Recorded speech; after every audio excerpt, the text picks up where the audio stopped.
Assalamualaikum warahmatullahi wabarakatuh. Teman-teman media yang saya hormati, sudah makan semua ya? Terima kasih sudah bersedia hadir untuk menemani saya, Pak Emil, Bu Emil, untuk makan siang.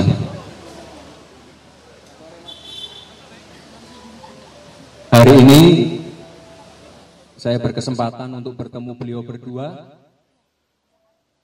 Saya juga meminta tolong beliau berdua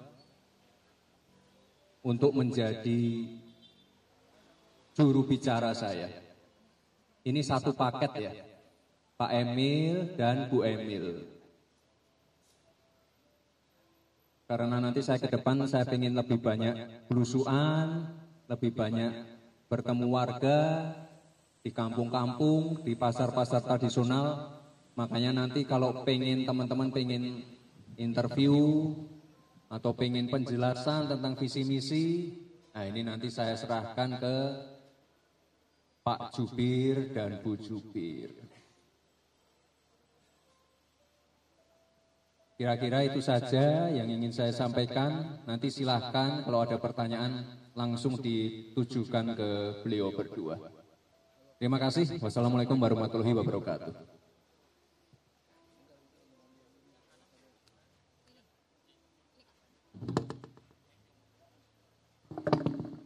Tes.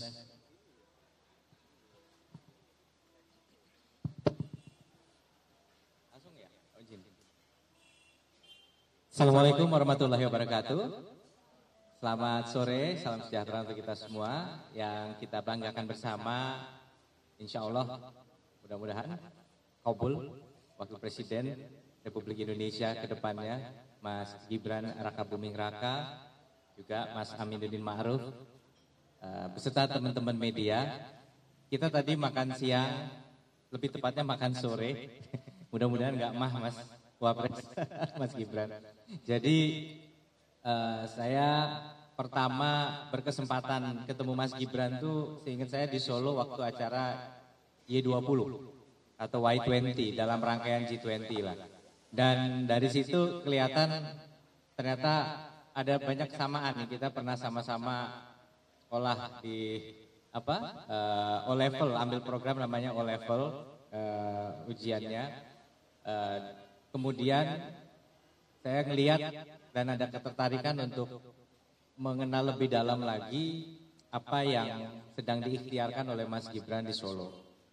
Karena agak nggak mudah gitu bahwa mungkin Solo udah di branding di sini dan beliau bisa memberikan warna baru nggak gitu. Dan ternyata saya melihat setelah pertemuan Y20 memang Solo ini ingin dijadikan istilahnya kota festival atau center of gravity.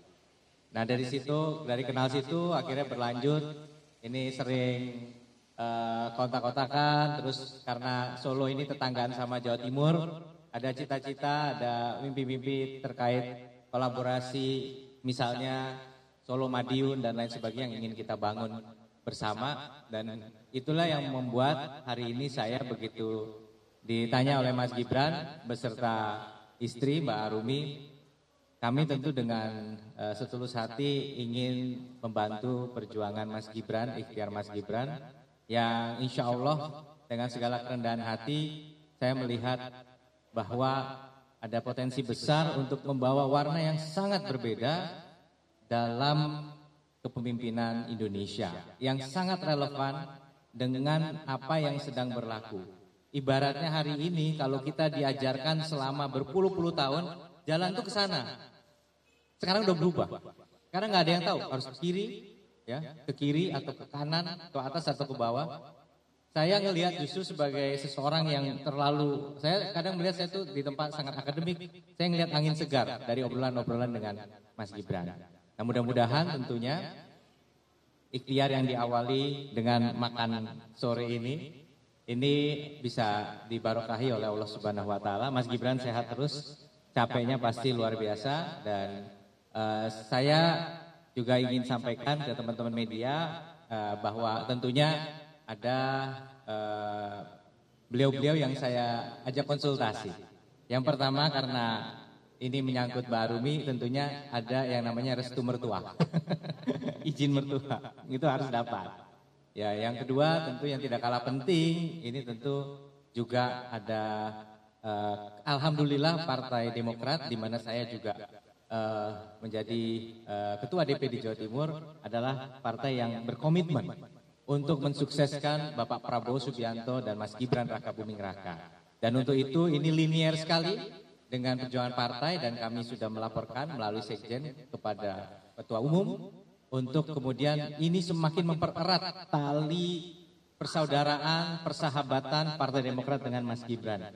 Ya, dan yang tidak kalah penting adalah dengan Gubernur kami, Bu Khofifah, juga kami sudah menyampaikan dan beliau mendoakan apa yang akan kami ikhtiarkan. Itu, nah kira-kira itu untuk mengawali, nanti kalau ada pertanyaan monggo. Dan Mbak Arumi, kita banyak tadi diskusi, ternyata Mas Gibran sangat atensi banget, salah satunya terkait stunting. Itu ya, karena itu masalah masa depan bangsa kita. Mungkin silakan. Mas Gibran, matur suwun sangat. Matur suwun sangat, saya bisa terlibat secara aktif, bisa mendukung perjuangannya Mas Gibran. Mugi-mugi semua ikhtiarnya bisa dikabulkan dan lancar. Kemudian saya juga pertama mungkin banyak suara-suara pemilih itu tidak hanya banyak suara-suara justru di tangan perempuan. Dan Mas Gibran muda, saya yakin fansnya juga para perempuan yang muda-muda juga.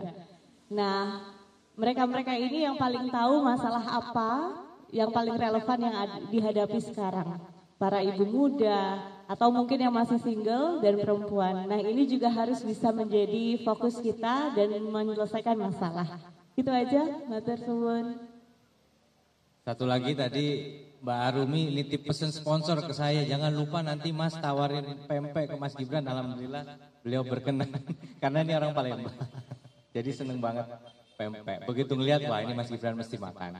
Ya mudah-mudahan keakraban yang terjalin sore ini akan bisa mengantarkan kita di dalam perhelatan demokrasi yang tentunya penuh dengan kebahagiaan, penuh dengan sukacita, karena ujung-ujungnya yang harus menjadi pemenang adalah masyarakat Indonesia itu sendiri. Terima kasih.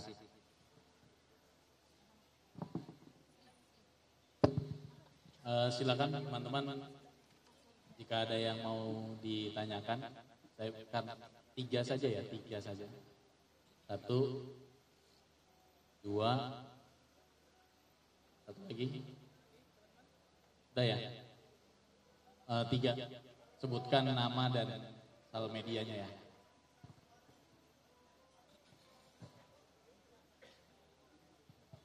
Ya, selamat sore. Selamat sore Mas Gibran, Mas Emil, dan Mbak Arumi. Perkenalkan saya Nia dari Harian Kompas. Saya mau tanya satu hal sih. Walaupun sudah ditetapkan sebagai peserta Pilpres dan malam ini akan mendapatkan nomor urut begitu ya, tapi kan masa kampanye resmi baru akan dimulai tanggal 28 November nanti Mas Gibran. Nah, bagaimana dari sekarang sampai menuju ke masa kampanye resmi itu, bagaimana langkah sosialisasi yang akan dilakukan agar bisa optimal tanpa mengandung unsur ajakan untuk memilih? Dan kemudian yang kedua juga, sejauh mana sih komitmen untuk nantinya berkampanye tanpa memanfaatkan fasilitas dan alat negara? Terima kasih. Ini langsung tugas pertama menjawab. Kebetulan saya juga memiliki kemiripan waktu dulu menjadi bupati, terus maju sebagai calon kontestan. Aturannya sudah sangat jelas itu. Bahkan memang sebelum masa kampanye tujuan kita itu sebenarnya bukan untuk sekedar mencari suara, tapi menjawab harapan besar dari teman-teman yang sudah ingin kenalan. Jadi ada aturan yang sangat spesifik mengenai apa yang boleh dan apa yang tidak boleh. Nah, sayang sekali kalau kemudian antusiasme yang sedemikian rupa tinggi untuk kita bisa bersilaturahmi itu tidak kita penuhi. Apalagi sekali lagi kita melihat ketulusan dari teman-teman yang ingin sekali bisa bertatap muka dengan Mas Gibran. Jadi semuanya ini memang diajak oleh teman-teman, oleh anak-anak muda, oleh jejaring-jejaring yang ada di daerah yang sudah dari lama sebenarnya pengen, dan aturan-aturan tentu dipatuhi sebaik mungkin. Fasilitas negara juga sudah jelas demarkasinya, sudah jelas aturannya di dalam KPU, bahwa hanya pengamanan yang siap untuk melekat dan yang lain sebagainya tentu sudah berlaku, dan silakan ini pertanyaan yang berlaku untuk semuanya, bukan hanya kepada Mas Gibran tentunya, karena kita melihat memang banyak yang masih menjadi penyelenggara negara saat ini. Mas aman Mas, ini masih di probation. Enggak, ini pasti akan ada yang menanyakan alasan pemilihan beliau berdua ini kenapa. Ya saya pilih Pak Emil dan Bu Emil. Saya pilih orang yang paling mirip saya dan istri saya. Tapi saya yang versi paket hemat lah ya. Jadi saya pilih Pak Emil, Bu Emil karena paling mirip sama saya dan istri saya. Dan beliau ini termasuk dari awal menjadi bupati di tahun umur berapa itu Mas? Umur 31 sudah jadi bupati. Saya dulu jadi wali kota umur 33, 34. Ini beliau ini luar biasa. Dan ya beliau ini salah satu idola dan salah satu alasan saya masuk politik itu ya beliau. Benar, anak muda berprestasi dan mau mengabdi untuk bangsa dan negara. Tuh, alasannya itu ya. Ya cukup, yuk. Mas Gibran, saya Teddy dari CNN Indonesia TV. Selamat sore Mas Emil dan juga Mbak Rumi. Tadi sebenarnya saya mau nanya soal yang Mas Gibran barusan tanya, tapi sudah keduluan Mas Gibran menjelaskan. Mungkin sedikit aja ingin saya tambahkan Mas Gibran.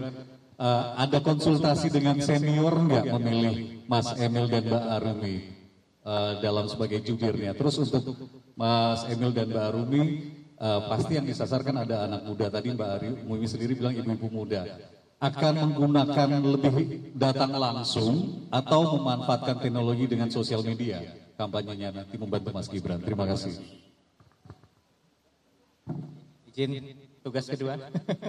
Baik, tapi saya belum mengawali, saya pengen sampaikan juga.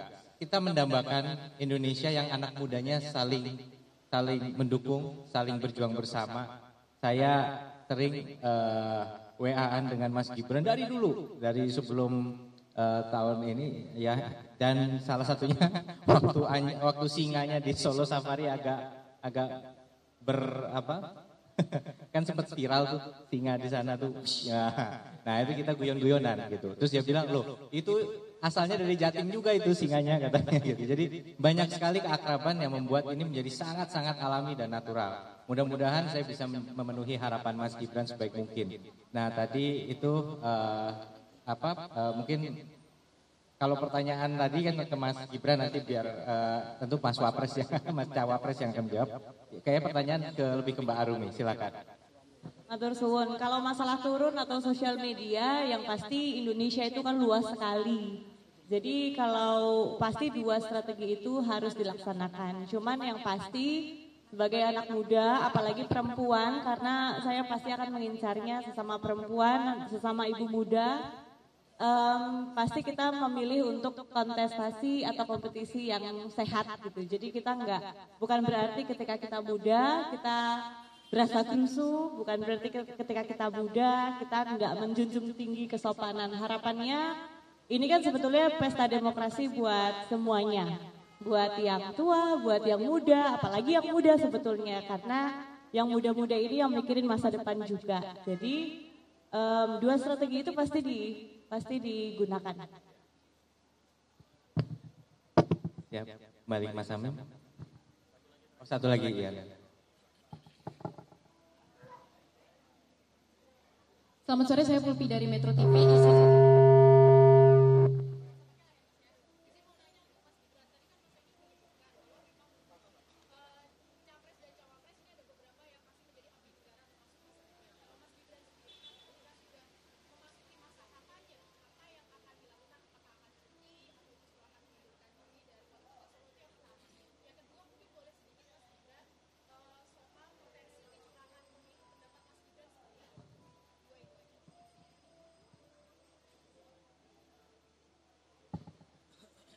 Ya, terima kasih. Untuk yang sudah berjalan sekarang, saya biasanya kunjungan ke tempat-tempat, ke lokasi-lokasi seperti kemarin di Palembang, di Lampung, di Bangka Belitung, itu saya lakukan di luar jam kerja, ya, Sabtu, Minggu, atau biasanya saya berangkat Jumat malam. Kalau khusus hari ini saya cuti 1 hari, besok masih ngantor. Jadi selama ini itu yang saya lakukan. Untuk masalah kecurangan, sekali lagi, kalau ada kecurangan atau hal-hal yang tidak pas, itu nanti bisa silahkan dilaporkan ke Bawas. Ya, terima kasih. Ya, cukup.